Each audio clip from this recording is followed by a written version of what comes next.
como temos dito, todo domingo é a Páscoa que nós celebramos, todo dia do Senhor, né? Todo primeiro dia da semana, a igreja se junta para se lembrar que Cristo ressuscitou no primeiro dia da semana. Então a Páscoa é uma celebração constante em nosso meio. E parece que, com o tempo, a gente se esquece que quando essa prática começou, domingo era dia útil. Quando essa prática começou, os discípulos se juntavam no primeiro dia da semana para fazer isso, porque era o dia que Cristo ressuscitou. Na verdade, a folga deles era no sábado, eles eram judeus. Domingo era o primeiro dia útil, mas eles davam valor a isso, como um lembrete. E nós nos juntamos aqui, mais uma vez. E eu falei no sermão passado que eu sempre abro o meu endereçamento à igreja com como eu estou feliz de estar aqui, e não poderia haver mais um dia mais feliz do que esse, né? O dia da celebração da ressurreição do Senhor. Admito que hoje pela manhã eu acordei um pouco triste, nem sei muito bem porquê. Eu estava assim, meu Deus, como que eu vou entregar um sermão de Páscoa, o dia mais alegre do ano cristão, se eu estou me sentindo um pouco triste? Mas estar aqui no meio da congregação dos santos aqui, né, estar aqui junto com vocês, celebrando o nosso Rei, que de fato foi entronizado através de sua ressurreição, fez fluir para o meu coração bastante alegria. Eu espero que vocês também possam ter sentido isso nessa manhã. Eu convidar todos a abrirmos a palavra em 1 Pedro, primeira carta de Pedro. Se a sua Bíblia for tiver a letra pequenininha assim, igual a minha, é uma página só. E aí fica meio difícil de achar, né? Você passou demais, você perdeu o 1 Pedro. Primeira carta universal do apóstolo Pedro à igreja. Meus queridos, nós estamos celebrando a ressurreição, né? E se você tiver coragem, eu te desafio aí no YouTube e assistir nossos últimos sermões de Páscoa. O sermão da Páscoa retrasada, pastor Felipe expôs os paralelos entre a Páscoa dos judeus e o significado da Páscoa como celebração da redenção, eh, de forma paralela ao que a Páscoa era para os judeus.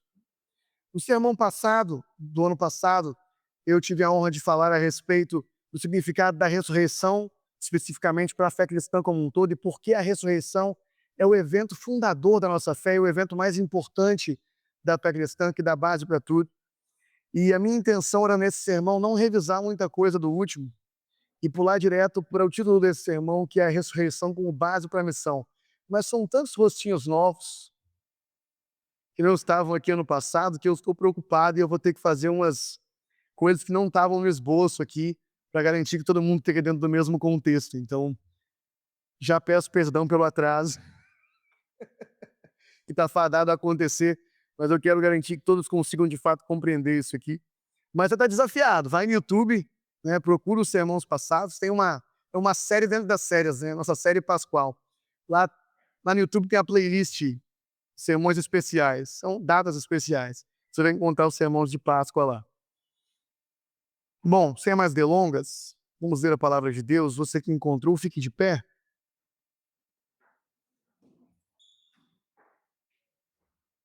Versículo 3,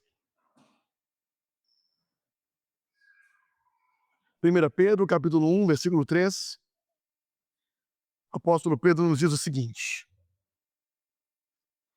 Bendito seja o Deus e Pai de nosso Senhor Jesus Cristo.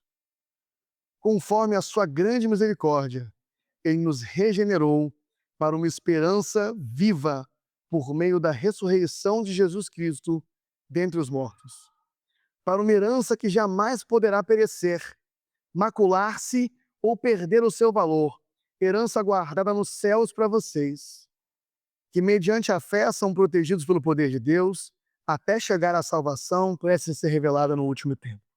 Até aí,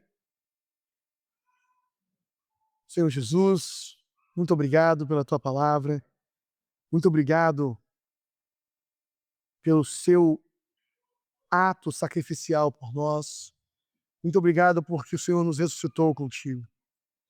Nós te pedimos essa manhã, de dia do Senhor, pascual, o Senhor possa estar abrindo nossos olhos no entendimento, para que nós possamos ver a beleza do seu propósito e o significado da sua ressurreição para nós no dia de hoje. Em nome de Jesus, pedimos. Amém. Pode se sentar. Meus irmãos, como eu falei, o título do sermão de hoje é a ressurreição como base para a missão da igreja. Quando a gente fala em missão, muitas vezes você é levado a pensar em missionários, pessoas que tiraram a vida para viver com o objetivo de pregar o evangelho e expandir o reino de Deus.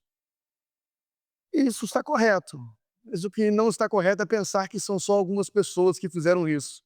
Todo cristão é um missionário. Então, quando a gente fala de missão hoje, eu não quero que você pense em missão como algo que só algumas pessoas fazem, mas como a missão da igreja, aquilo que a igreja inteira deve estar fazendo, seja as pessoas que são enviadas a outras nações para isso, quanto as pessoas que fazem isso enviadas, como a gente ora no final de todo culto, aos seus locais de trabalho, enviadas às suas famílias, enviadas à sociedade de volta para mais uma semana comum e ordinária. Então a ressurreição ela dá a base para a missão da igreja. Por quê? Como nós vimos no texto, nosso Deus e Pai nos regenerou para uma esperança viva. E a proposta aqui é que a esperança que nós temos naturalmente direciona a nossa ação. A minha esperança, aquilo que eu acho que vai acontecer comigo, com a criação, com o mundo, a minha esperança naturalmente direciona a minha ação. Quando a gente fala em missão, é a ação cristã. É porque nós fazemos o que fazemos como cristãos. Porque os cristãos agem do jeito A, B, C ou D. E o motivo que embasa a nossa ação é a nossa esperança. A esperança errada vai nos levar à ação errada. Um exemplo prático, bem bobo. Se você tem a esperança, a expectativa, se você está acreditando que depois que esse culto público terminar, você vai comer na casa da sua sogra, naturalmente você vai pegar o seu carro e se dirigir até lá. Agora, se por acaso a sua expectativa, a sua esperança, aquilo que você acredita que vai acontecer, fosse que a gente fosse servir comida aqui ao final do culto público, então você que quer ficar com a gente iria ficar por aqui. Isso é muito natural, nós agimos em direção àquilo que esperamos. Isso é a coisa mais natural do mundo, pelo contrário, não dá para não ser assim. E a igreja, então, ela só tem a ação certa quando ela tem a esperança certa. E a esperança da igreja está ancorada na ressurreição. Pedro nos fala que nós fomos regenerados para uma esperança viva. Que esperança é essa? Por meio da ressurreição de Cristo dentre os mortos. A ressurreição, então, guarda esse significado profundo para a gente. A ressurreição dá base à nossa esperança. Por quê? Porque a ressurreição, como falamos nos sermões passados, e aí quero que você vá, eu vou revisar um pouquinho aqui, mas quero que você escute. A ressurreição foi a vitória de Cristo sobre o nosso último inimigo, a vitória de Cristo sobre a morte.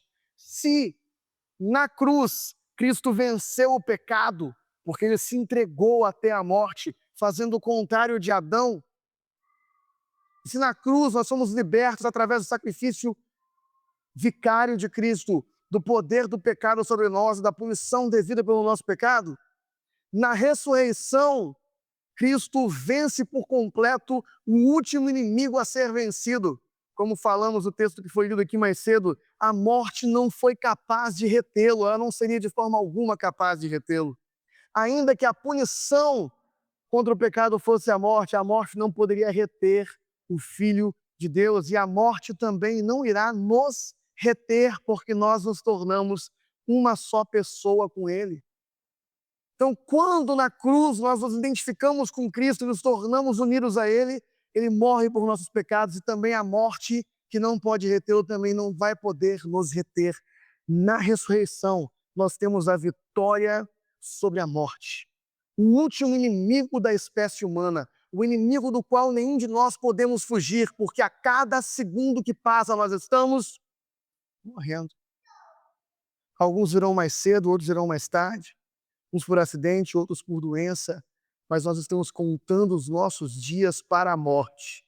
Não mais, porque Cristo Jesus venceu a morte. E é por isso que a ressurreição nos enche de alegria.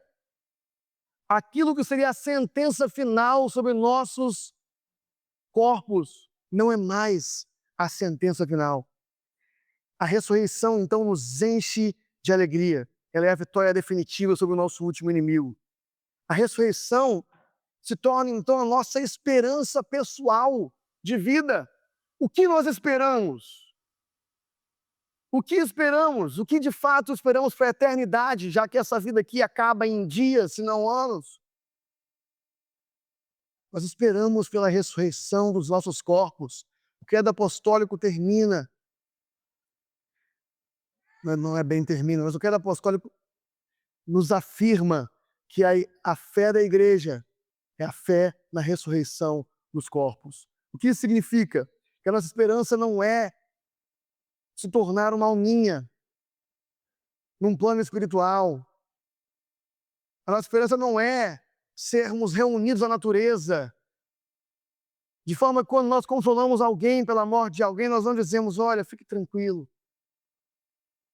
Seu pai, sua mãe, seu filho, essa pessoa que partiu, ela está aqui, ela está nas árvores, ela está no vento. Não, não é isso que nós dizemos. Nós dizemos, nós nos veremos novamente no último dia. Nós ressuscitaremos assim como Cristo ressuscitou. E Ele ressuscitou, meus queridos, em corpo. Ele ressuscitou e comeu com os seus discípulos. Ele ressuscitou e teve tempo com ele foi tocado, ele foi sentido. Era um corpo diferente, porque ele teletransportava, atravessava a parede, o negócio era um pouco diferente. O corpo da nova era, amém? Mas um corpo. E é essa a nossa esperança viva. Não a vida após a morte, né? Mas como diz um dos nossos teólogos preferidos, o bispo anglicano Nicholas Stone Wright, a vida após a morte. Porque se em algum momento nós morreremos, alguns não morrerão, né? Alguns terão a honra de ser transformados no dia que Cristo chegar diretamente para a realidade da ressurreição. Mas se em algum momento nós morreremos e teremos um período onde não sabemos muito bem como vai ser, apenas que estaremos com Cristo, que seria a vida após a morte, a nossa esperança não é que esse estado será eterno. Nossa esperança é que um dia, quando Cristo se manifestar, nós seremos manifestados em glória com Ele, nossos corpos serão reconstruídos e nós experimentaremos a vida após a morte. Essa é a nossa esperança pessoal de vida. Mas o fato de que Deus invadiu a história e começou a obra da nova criação, ressuscitando o corpo morto de Jesus num corpo novo, está também dando esperança para toda a criação. Porque Deus está, através do ato da ressurreição, dizendo, eu não vou jogar fora tudo que eu fiz. Eu vou trazer renovo. Eu vou ressuscitar. Então, assim como o corpo de Cristo é diferente, mas de alguma forma é o mesmo, foi ressuscitado e não refeito, toda a criação aguarda ansiosamente, como Paulo fala em Romanos 8, o dia que será libertada da escravidão do pecado para a nova vida dos filhos de Deus, para a glória que será manifestada por meio dos filhos de Deus. Ou seja, por ocasião da nossa ressurreição, a própria criação espera uma ressurreição própria. Porque nós não vamos viver com o corpo ressuscitado numa realidade espiritual sem matéria. Vamos viver como corpo ressuscitado numa realidade transformada, libertada pelo pecado, de forma que quando João em Apocalipse fala, e eis que vi que tudo se fez novo, não é uma criação nova, mas uma criação renovada. Tudo voltou para como era quando era novo, no propósito original de Deus no jardim. Eis que tudo se fez novo. Então, a ressurreição dá a nossa esperança pessoal, nós seremos ressuscitados. A ressurreição dá a esperança de toda a criação será renovada, assim como o corpo de Cristo foi renovado. O que acontece, né, como diz Victor Fontana, é que Deus começou a obra de restaurar a criação pelo corpo despedaçado do seu Filho. Mas o que aconteceu com Cristo é as primícias que acontecerá conosco e com toda a criação. Então a ressurreição nos dá a esperança certa, e a esperança certa coloca todas as coisas no sentido correto. Infelizmente, meus queridos, Um cristianismo que não tem uma noção apropriada da ressurreição, que se esquece da ressurreição, que celebra a Páscoa, mas se esquece do significado da ressurreição corpórea de Cristo, do significado que isso tem para a criação como um todo, que celebra a Páscoa, mas que no fundo, dentro do coração de cada um, muitos acreditam num, num endgame, né, num fim dos tempos que é muito mais platônico, que é muito mais espírita do que cristão. Por muitos anos, eu como cristão, apesar de crer na ressurreição, imaginava a eternidade como um estado almático no céu, com uma harpazinha tocando aleluia, aleluia, aleluia, aleluia, em cima de uma nuvenzinha branca. Quem nunca? Quem nunca perdeu o sono pensando, meu Deus, o céu vai ser chato. O que eu vou fazer lá para sempre? Eu já. Bom, a esperança correta nos faz agir no sentido correto. Infelizmente, um cristianismo que perdeu a noção da ressurreição como a sua esperança. Não só como a prova que Cristo venceu, mas como a esperança para os cristãos que também ressuscitarão com ele. O cristianismo que perdeu isso entende tudo no sentido errado. Então agora eu vou falar uma frase meio complicada, você vai se esforçar para entender e eu vou repetir mais devagar. A ressurreição nos ajuda a entender a salvação como uma experiência que vai de dentro para fora. O reino como vindo do céu para a terra. E a missão como o futuro vindo para o presente. Falei que ia ser um pouquinho difícil, mas eu vou ajudar. Vamos lá. A ressurreição nos ajuda a entender a salvação como um fenômeno de dentro para fora. O reino como vindo do céu para a terra. E a missão como futuro vindo para o presente. Veja bem, com a esperança errada, a gente entende isso aqui justamente ao contrário. A gente acha que salvação é algo que Deus faz em nós, para nós, e é isso aí. Tá tudo bem, eu estou salvo e agora é isso. Estou salvo. Então é algo de fora para dentro. Mas a ressurreição nos faz perceber que a salvação é algo de dentro para fora, porque se Deus está renovando toda a criação, Ele me salva para que eu faça parte desse evento de renovação. Não é para acabar em mim. Ele faz em mim para que eu faça parte do todo. Sem uma noção de ressurreição, nós temos a impressão que Deus vai jogar toda a sua criação fora. Então, portanto, temos uma noção de reino dos céus que é da terra para o céu. Nós vamos sair da terra e nós vamos ir para o reino dos céus. Mas o que a oração do Pai Nosso fala? Venha a nós o vosso reino, que a sua vontade seja feita assim na terra como no céu. Então o sentido do reino é um reino que vem. Pai nosso que estás no céu, vem o seu reino. Vem. Não é um reino onde nós vamos para ele, da terra para o céu, mas aonde o reino dos céus está invadindo a terra, até que céus e terra sejam um. Temos um sermão só sobre isso aqui, se estiver ficando complicado, depois você me procura. Mas a ressurreição nos faz perceber que como Deus está renovando toda a criação, é o reino que vem do céu para a terra. E se temos a esperança errada, nós podemos pensar na missão como algo que é do presente para o futuro. Ou seja, eu aqui no presente estou pregando o evangelho para que pessoas se salvem, e aí no futuro elas possam não ser condenadas ao inferno e viver em estado extático para sempre. Então essa é uma noção de missão. Levar alminhas para o céu. Fazer um trabalho no presente para que o futuro das pessoas seja garantido. Porém, a ressurreição foi justamente a nova criação que estava lá no futuro, a promessa de Deus em todos os profetas, como lemos um pouco aqui no domingo passado, de que haveria um reino de paz, de que haveria uma criação inteira restaurada.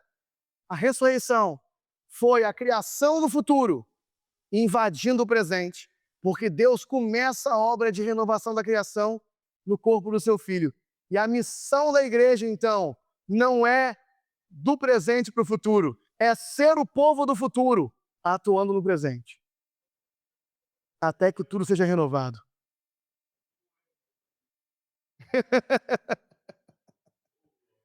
Aleluia. É ser o povo do futuro, atuando no presente. Agora eu vou entrar um pouco mais a fundo nisso aí, eu vou repetir a frase. Então, a esperança certa nos faz perceber que a salvação, ela é de dentro para fora. O reino está vindo do céu para a terra. E a nossa missão tem a ver com manifestar o futuro no presente. Eu quero entrar um pouco mais ponto a ponto nisso.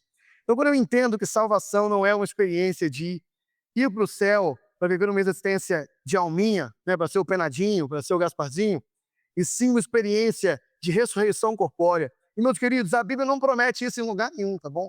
Ainda que nós, em algum momento, tenhamos pensado assim, pensamos assim por influência grega. Não há um versículo bíblico que promete isso. A Bíblia fala o tempo inteiro a respeito da restauração de todas as coisas. Se alguém está ouvindo isso pela primeira vez hoje, você deve estar assustado. Eu também fiquei, quando eu ouvi pela primeira vez. Aí eu fui ler lá, livro de Atos, capítulo 1, a promessa da restauração de todas as coisas ali. Paulo falando sobre a criação gemendo, esperando a sua libertação. Colossenses, que Jesus vai ter que reinar até que Deus seja tudo em todos. Efésios, que o objetivo de Deus é a união dos céus e terra. E aí, não, é verdade, a Bíblia nunca falou outra coisa que não isso. Alguém aqui me enganou para eu pensar diferente. Não necessariamente por querer, meus irmãos. Mas houve sincretismo entre o que os gregos pensavam e o cristianismo, e aí a gente ficou com uma visão um pouco errada. Amém? Se quiser conversar um pouco mais sobre isso, depois vocês podem me procurar, podem procurar o pastor Felipe. A gente dá um jeito. Bom, a Bíblia nunca prometeu isso. E judeu nenhum nunca pensou assim.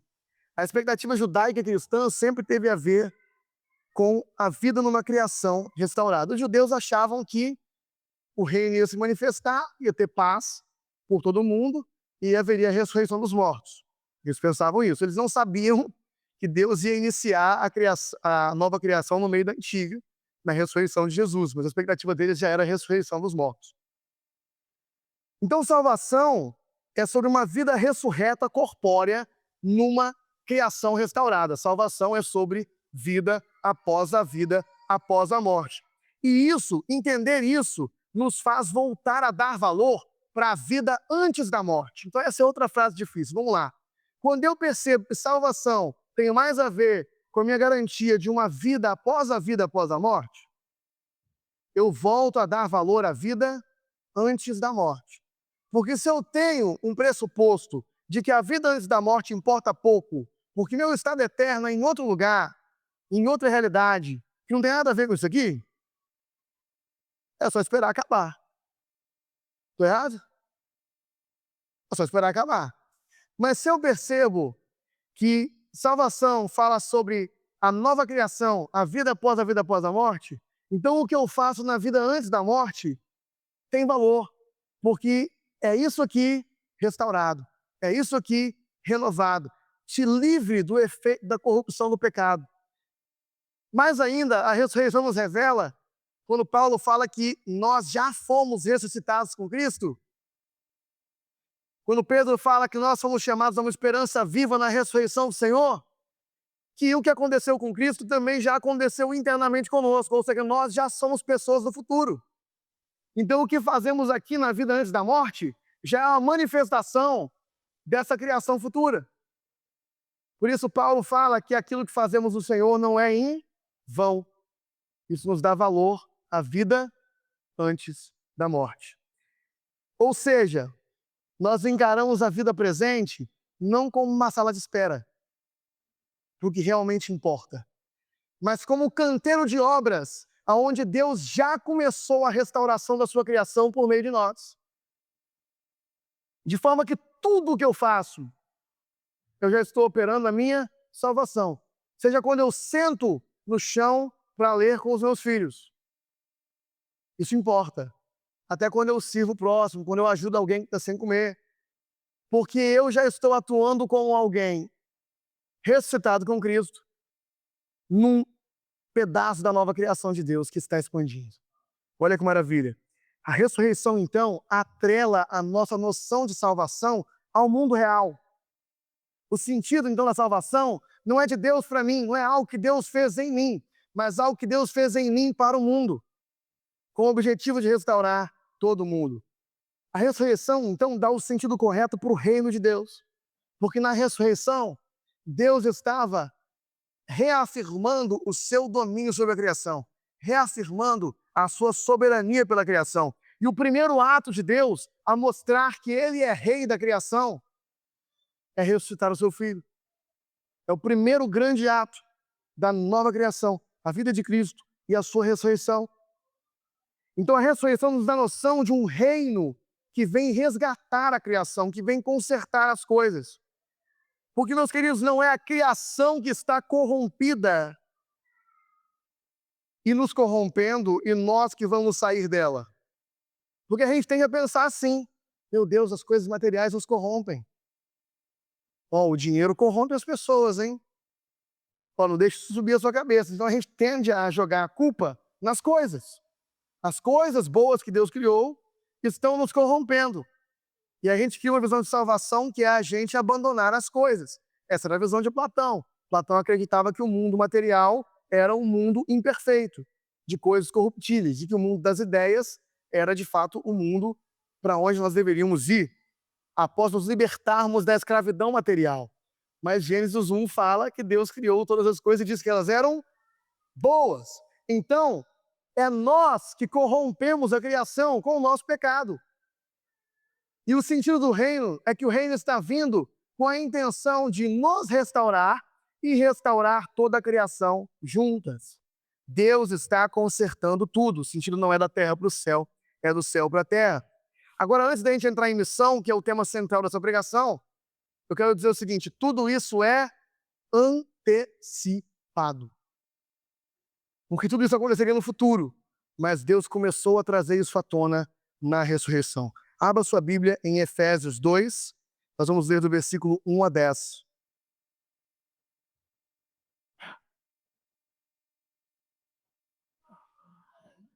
A nossa salvação, o reino de Deus e, portanto, a nossa missão são coisas que Deus antecipa do futuro para o presente e nós já podemos usufruir e viver nessa realidade hoje. E é isso que nos faz olhar para a missão de uma forma diferente. E aí a gente vai entrar em missão e aí eu prometo que eu não vou sair muito do tema missão de agora em diante, não. Vamos lá. Efésios 2, versículo 1 a 10. Vocês estavam mortos em suas transgressões e pecados, nos quais costumavam viver, quando seguiam a presente ordem deste mundo e o príncipe do poder do ar, o espírito que agora está atuando nos que vivem na desobediência. Anteriormente, todos nós também vivíamos entre eles, satisfazendo as vontades da nossa carne, seguindo os seus desejos e pensamentos. Como os outros, éramos por natureza merecedores da ira.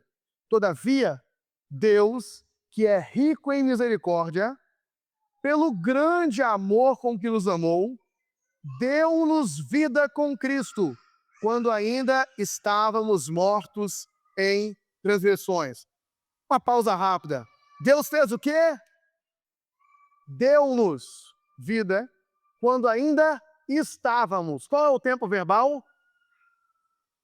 Ou seja, fala de algo que já nos aconteceu.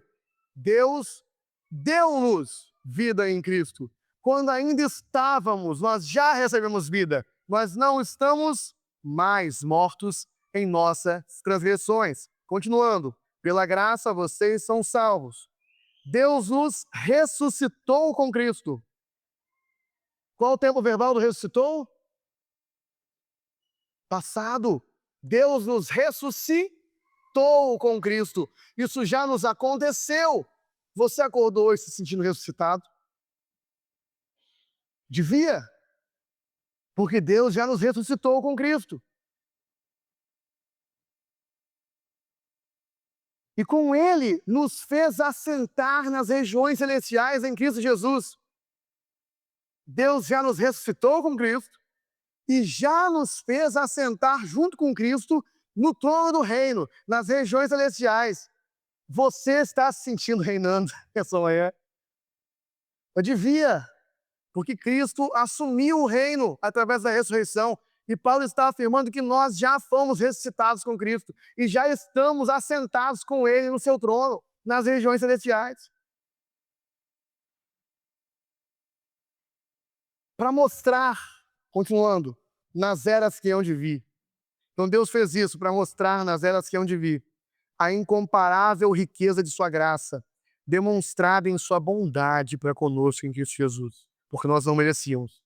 Pois vocês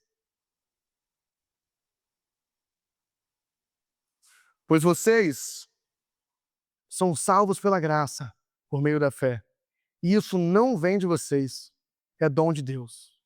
Não por obras para que ninguém se glorie, porque somos criação de Deus. Ou em algumas traduções, feitura sua. Somos criação de Deus, realizada em Cristo Jesus, para fazermos as boas obras, as quais Deus preparou antes para nós as praticarmos.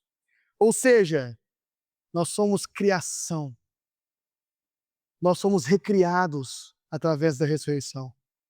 Nós somos feitura dele. A palavra feitura, né? Talvez você já tenha ouvido isso antes, mas caso não tenha, é bom falar, vem do grego poema, que é a base para poema, para obra de arte.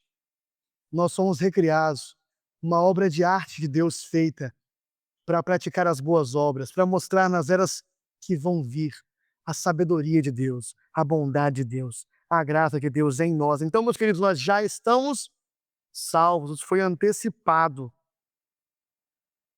Nós já estamos ressuscitados com Cristo. Colossenses 3:1, já que somos ressuscitados com Cristo, devemos olhar para as coisas do alto. Nós já ressuscitados com Cristo. Em outro texto, Paulo fala, se com ele morremos, com ele também ressuscitamos. Isso acontece em realidade interna. Externamente, nosso corpo ainda é corruptível, mas nós já temos o penhor dessa ressurreição. Nós já temos a evidência inicial. Qual é? Quem lembra? O Espírito Santo em nós. Porque o Espírito Santo é o Espírito que ressuscitou Cristo dentro dos mortos. De forma que quando Cristo morreu, por ele ter o Espírito ressuscitou. E agora nós, ainda que não tenhamos morrido ainda, já estamos ressuscitados, porque temos dentro de nós o penhor. O mesmo Espírito que ressuscitou Cristo dos mortos já está em nós. E Cristo, meus queridos, já está reinando nas regiões celestiais. E nós com ele. É isso que a Bíblia afirma. E isso nos faz, então, olhar para a missão, ainda que seja algo que acontece conosco em parte, em realidade interior e não em realidade exterior, mas como algo que é também antecipado. A missão da igreja é algo que já começou e é trazer essa realidade que já existe atuando dentro de nós e que é a realidade do futuro de Deus para o presente. Agora, alguém poderia dizer, a grande comissão é pregar o evangelho. A missão da igreja, então, não é pregar o evangelho? Correto? Pregar o evangelho e ensinar a guardar tudo o que ele ordenou. Ou seja, pregar a boa notícia da nova criação e ser uma evidência da nova criação. Essa frase aqui encerra um sermão, mas é claro que eu vou entrar nela com mais profundidade. A missão da igreja, então, é pregar a boa nova, é uma boa nova, e ser uma evidência da boa nova no tempo presente. Evangelizar, então, a partir da perspectiva da ressurreição, não pode ser visto como meramente dizer às pessoas, olha, você é um pecador, você vai para o inferno, você precisa de Cristo para ser salvo, ainda que seja verdade. É verdade. Isso é verdade. Mas isso não é toda a verdade. E quando nós não damos para a pessoa toda a verdade, a gente pode dar para a pessoa uma salvação que é sem esperança. E se a esperança é a renovação de toda a criação, qual é a boa notícia maior? De que a criação está sendo renovada. Você estava morto. O mundo que você vive é só morte. Não precisa olhar longe. Basta ligar um jornal na TV ou ver o G1. A boa notícia é que você não está mais fadado a isso, assim como Cristo foi ressuscitado dentre os mortos, assim como a terra inteira será renovada. Você pode fazer parte disso. Todo aquele que clamar o nome do Senhor será salvo. Isso é pregar a boa nova num contexto que é cheio de esperança. Se você for ver a pregação de Atos dos Apóstolos, você não vai encontrar uma pregação focada em salvação pessoal. Nós lemos aqui hoje um sermão, Atos 2, o Hélio leu Atos 2, aquilo ali era o sermão de Pedro, depois do Pentecostes. E o que Pedro afirma? Esse Jesus que vocês crucificaram, Deus o fez o quê? Senhor e Cristo. Pedro estava afirmando categoricamente que a ressurreição de Jesus era a evidência de que todo mundo tem agora um novo rei. O evangelho, então, ele é apresentado no livro de Atos como uma mensagem política. Calma aí. Tá? Não é a nossa política dos tempos aqui, mas a mensagem de que o mundo já tem um governante, já tem um novo rei. Eu quero pintar um quadro para vocês aqui, não estava no plano, vai gastar mais tempo, mas vale a pena. Vocês sabem o que é apoteose? Quem já ouviu falar essa palavra? Apoteose. Apoteose, a gente costuma usar isso, crítica de filme, de teatro. No final, rolou uma apoteose, a pessoa de fato foi elevada. Então, a apoteose, no contexto romano, surgiu uma nova religião, a religião do imperador. O imperador se declarava filho de Deus. Então, na época que tudo aconteceu, toda a história de Cristo aconteceu, e Israel estava sob o governo de um César, de Roma, o imperador se declarava um filho de Deus. O culto ao imperador já havia começado. E a apoteose, ela era a cerimônia de velório desse imperador. Quando ele morria, havia uma cerimônia, procissões e por aí vai, que simbolizava que ele agora foi para os deuses. Ele agora se tornou um dos deuses. Ele foi elevado. Ele se juntou aos deuses. E havia gente que continuava a ter como um deus o imperador, ainda que outro imperador agora assumisse. O que Paulo está dizendo, o que Pedro está dizendo, quando ele fala que a ressurreição de Jesus significa que ele o fez Senhor. Senhor, Curios, era o título de César. O que ele estava dizendo é, está vendo isso que o César diz que acontece com ele? De que depois de morrer ele se torna Deus? Mas o túmulo dele, você pode encontrar. Assim como o túmulo de Davi está no meio de nós, o túmulo dos Césares, você pode encontrar. O túmulo vazio de Cristo é a evidência de que ele de fato passou por uma apoteose. É a evidência de que ele de fato se tornou, ele já era Deus, né? Mas ele de fato se juntou ali a Deus num trono de glória. Que ele de fato ascendeu aos céus. E ascendeu. Foi voando ali no comecinho de Atos. E ascendeu vivo. Então todo o livro de Atos coloca uma rivalidade entre Roma e a religião do imperador e a religião cristã, de forma que Atos termina com Paulo indo a Roma pregar para César que o Deus de verdade já estava entronizado. Esse é o evangelho que nós encontramos no livro de Atos. É isso que é, então, evangelizar. Agora, não temos mais religião de imperador, temos agora a democracia, as coisas mudaram, as coisas estão diferentes, mas o papel da igreja ao evangelizar ainda é anunciar que o mundo tem um governante, o mundo tem um soberano, que ele já reina. A missão da igreja é anunciar as boas novas. Mas parece que ele reina? Parece incoerente, né? Nós vivemos em sofrimento, perseguição, o mundo segue quebrado. Como assim ele reina? A igreja é chamada a ser a evidência de que ele reina. Deus escolheu, ao invés de estabelecer pela violência o reinado do seu filho, mostrar através da igreja esse reinado, antes do dia que ele dobrará todos os joelhos, a força. E a igreja, então, tem a missão de dar essa boa nova da ressurreição, que significa que o mundo tem um novo rei, enquanto é em si mesma a evidência desse novo reino no tempo presente, porque nós já fomos ressuscitados, nós já somos feitura dele para as obras que foram preparadas que nós fizéssemos. Nós já somos, como Paulo fala em outro lugar, uma nova criação, nova criatura. A missão da igreja, então, meus queridos, deve ecoar muito mais isso.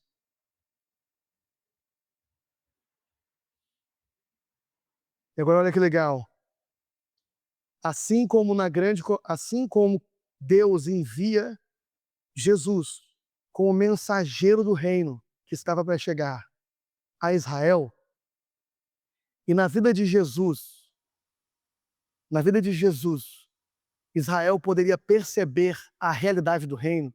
As parábolas falavam a respeito da realidade do reino, os sinais falavam a respeito da realidade do reino, as curas, as libertações, os milagres falavam a respeito da realidade do reino. Assim como Jesus estava em missão para Israel, Jesus nos coloca agora ressuscitado em missão para o mundo. Então, assim como havia um envio de Jesus para Israel, há um envio de Jesus, de nós, para o mundo. Em João 17 ele ora: assim como o Pai me enviou, eu envio a vocês. Então a missão da igreja pode ser percebida como um paralelo da vida de Cristo, como sendo aqueles que, enviados ao mundo, assim como Cristo foi enviado a Israel, permitem que o mundo toque, experimente, perceba a nova vida da criação. Assim como o Pai me enviou, eu envio vocês. Vão por todos os lugares, preguem o Evangelho, ensinem a guardar tudo o que eu ordenei. Então Cristo já está reinando em nós. Céu e terra, que a promessa, né, como falamos de Efésios 1, é da união de céu e terra, é da criação restaurada. Céu e terra já estão unidos em Cristo. Durante todo o tempo que Cristo estava pela terra, as pessoas, através de Cristo, poderiam sentir a realidade do céu no meio deles. Qual é a missão da igreja? Enquanto a igreja prega a boa nova, a igreja é a evidência da boa nova. Céu e terra, meus queridos, já estão unidos na igreja. O mundo, ao interagir com a igreja, já pode perceber céu e terra. O mundo já pode perceber a beleza e a justiça do reino de Deus. A missão da igreja, então, é pregar a boa nova e ser uma evidência do reino presente. Uma evidência da justiça do reino. Uma evidência da bondade do reino. Eu queria que isso mais prático. Quando é que nós, como igreja, revelamos a justiça do reino? Sempre que nós apresentamos para o mundo um padrão de justiça muito mais elevado do que o padrão que meramente é esperado pela lei. Sempre que nós transbordamos em amor pelo próximo, exibimos para o mundo um padrão de justiça que não é justiça de partes iguais. Olha aqui, eu vou caminhar por você até aqui, você vai caminhar até aqui, e é isso, está no limite. Meus amigos, o mundo nem isso vive. E a igreja é chamada a viver num nível de transbordante amor tão grande, como é ensinado no Sermão do Monte, uma justiça que excede dos fariseus, tão grande, que nós devemos estar dispostos a ir além daquilo que é obrigatório. Essa é a justiça do reino de Deus. Então, quando a igreja atua dessa forma, quando a igreja, através de um membro da igreja empresário, oferece um contrato de trabalho ainda mais justo para os seus funcionários do que o contrato que o mundo oferece, ainda mais benéfico, a justiça do reino pode ser vista. Quando um funcionário serve ao seu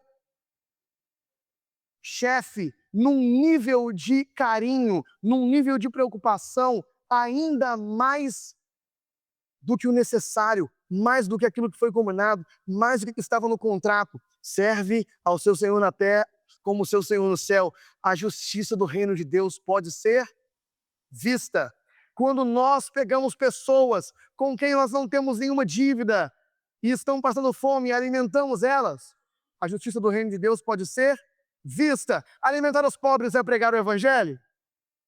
Não, mas é ser um sinal de que o evangelho está entre nós. É ser um sinal que o reino está entre nós. Então, quando a igreja é um sinal de justiça, as pessoas veem a boa nova prática. E a missão tem forma de ressurreição, porque eu já percebo a nova criação no meio do mundo presente. A igreja, então, também é um sinal para a beleza da nova criação. Porque a criação é bela. Se você olha, assim como Davi no Salmo faz esse exercício, se você olha para a criação, você enxerga beleza suficiente para que você glorifique a Deus e reconheça que a criação tem um Criador. Mas a criação, por causa da queda, também está cheia de feiura. Nós vemos morte, nós vemos acidente, vemos fome. Quantas fotos horríveis poderiam ser colocadas aqui passando para conseguir colocar isso? Crianças em estado de desnutrição, bombas que atingiram locais e pessoas ficaram sem seus membros. A criação agora está também cheia de feiura. Ainda que ainda exista a beleza de Deus nela, a criação está cheia de feiura. E a igreja tem em si o poder da ressurreição, o potencial de mostrar, no meio das cicatrizes da queda, a beleza da nova criação de Deus. A igreja faz isso através do trabalho, a igreja faz isso através da arte. Então a igreja, os artistas entre nós, são chamados a criar o tipo de música, o tipo de história, o tipo de livro, o tipo de poema, o tipo de filme que mostra não somente a beleza da criação, mas mostra a beleza da nova criação, mostra pessoas com uma disposição de amar como Jesus, mostra pessoas com uma disposição reconciliadora. E se nós não pintarmos essa visão para a sociedade, se nós não pintarmos essas visões através de cultura para nós mesmos, nós também perderemos a esperança. Mas a missão da igreja é dar esperança para o mundo, mostrando a beleza da nova criação que está por vir.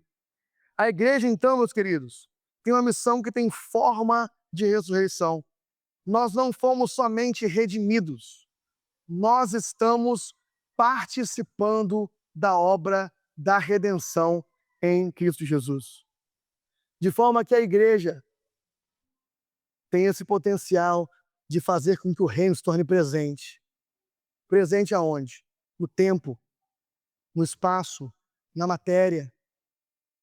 Nós temos o potencial de transformar lugares em lugares cheios da glória de Deus através da oração, através de atos de justiça, através da beleza. Nós temos o potencial de declarar para o mundo que o tempo não é o tempo nosso para desperdiçar e jogar fora, mas é o tempo de Deus. É o dia que o Senhor fez, é o dia que nós temos dentro dele a obrigação de enchê-lo de esperança, de enchê-lo com as características do reino de Deus. A igreja, meus queridos, tem o potencial de redimir até mesmo a matéria que está corrompida. Quando nós transformamos lugares destruídos em lugares bonitos. Quando nós fazemos um jardim para receber as pessoas que amamos. Quando nós fazemos uma mesa posta para receber uma família que vai nos visitar. Em tudo o que a igreja faz, em 100% do que a igreja faz, quando ela faz unida com Cristo, nós estamos mostrando a justiça e a beleza do reino de Deus dentro do tempo, e dentro dos mais diversos espaços. Nós estamos redimindo a própria criação, participando dessa obra. É claro, nós temos aqui então dois extremos, e a ressurreição nos ajuda a não caminhar para nenhum desses dois extremos. Nós temos o extremo de vivermos um evangelho que aguarda o futuro, o evangelho que não se envolve, que apenas diz, creia e seja salvo, mas não se envolve com a criação, que, como nós já falamos, é a consequência de uma esperança errada. Isso é um extremo. Mas a ressurreição também nos livra de entrar num outro extremo, que é o extremo de achar que, na verdade, o nosso trabalho não é pregar o evangelho, é fazer obras sociais, é cuidar de pessoas, e que esse negócio de vir à igreja não é tão importante assim, que esse negócio de declarar que Cristo é Senhor não é tão importante assim, que o importante mesmo é fazer boas obras. Isso é um outro extremo. Nós não caímos nem no extremo de não fazer nada, nem no extremo de achar que nosso trabalho é fazer coisas. O trabalho da igreja tem forma de ressurreição, é anunciar a boa nova a respeito da salvação de toda a criação, mas também é ser uma evidência dessa boa nova, para que da mesma forma que as pessoas podiam tocar a vida de Jesus, elas possam, através do toque na sua vida e na minha vida, através da nossa presença no mundo. Ou como muitas vezes oramos aqui no final, da presença fiel dos discípulos de Cristo no mundo. Também ter a oportunidade de tocar, sentir, experimentar a realidade da nova criação. E isso não é algo que nós temos que fazer. Isso é algo que é natural ao povo da ressurreição, porque nós já somos nova criação. Nós já somos a nova criação de Deus. Então nós anunciamos e antecipamos o mundo novo de Deus, assim como Ele o antecipou em Cristo. Eu queria orar com vocês. Isso é muito bonito de ser falado. É uma honra para mim poder falar tudo isso aqui. Mas o processo de trazer isso para a vida prática é o processo de ser conformado à imagem de Jesus. Eu queria realmente orar para que não só na teologia nós não sejamos enganados, não caiamos em um dos extremos, mas que na prática Cristo possa poderosamente tomar a nossa vida, para que a nossa vida seja Cristo, para que Ele possa ser tudo em nós, e assim a missão da igreja possa falar da ressurreição para o mundo. Senhor Jesus, muito obrigado. Muito obrigado por esse tempo que tivemos aqui para falar da Tua ressurreição. Muito obrigado porque nós estamos celebrando 2026 anos do Seu reinado. E ainda que o mundo ainda esteja cheio de feiura, nós podemos ver ao longo de toda a história a beleza de tudo aquilo que a igreja tem feito, a beleza de tudo aquilo que a igreja tem feito ao longo dos séculos. Nós temos visto a obra da igreja, nós temos visto a ética do mundo se tornando melhor do que a ética romana.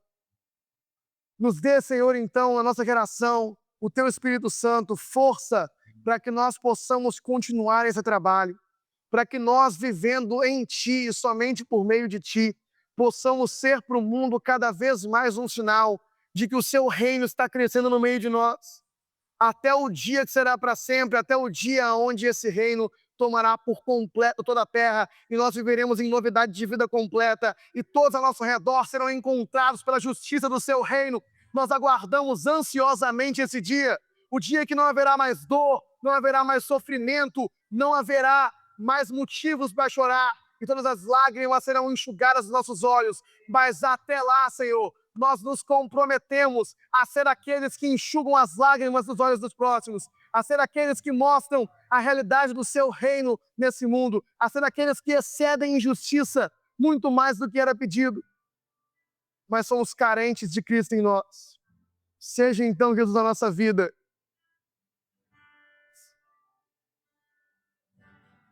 O Seu amor possa ser visto em nós, que a Sua vida possa ser vista em nós. É o que pedimos em nome de Jesus. Amém.